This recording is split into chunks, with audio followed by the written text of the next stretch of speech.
السلام على رسول الله وعلى آله وصحبه ومن والاه ثم أما بعد. باسمي ونيابة عن الحاضرين جميعا أتوجه بتقديم أحب التهاني وأرق التبريكات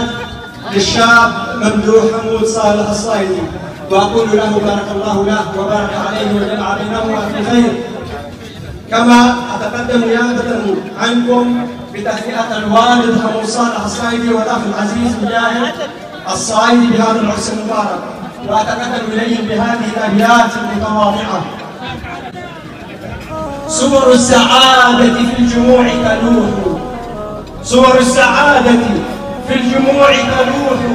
وجد السهول من المساء يفوح، والبدر أظهر خجلة ثم اختفى لما تبسم بيننا ممدوح،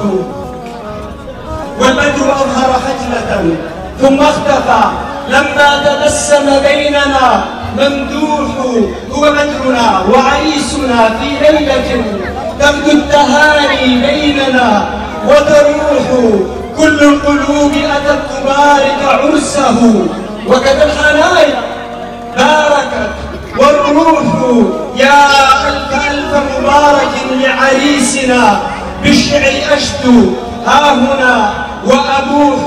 أهدي التهاني للعريس وأهله بحروف شعر بالأريج تفوح، وصلاتنا تخشى النبي محمد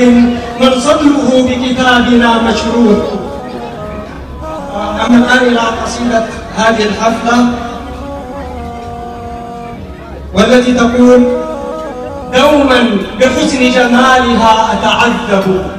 معشوقة الأحلى فمن يتعجب، عينان ما رنتا إلى وجه امرئ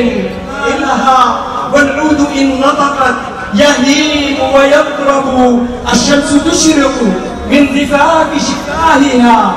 وعلى الخدود شعاعها كم يغرب، إن تطلب النسب العريق فإنها حتما لقهطان العروبة تنسب، تسبي العقول فصاحة وكأنما في ثغرها نفد الجزالة يعرب، إن صوبت نبل اللحاظ لعابر ما ثم من سهم الدواحب مهرب، إن صوبت نبل اللحاظ لعابر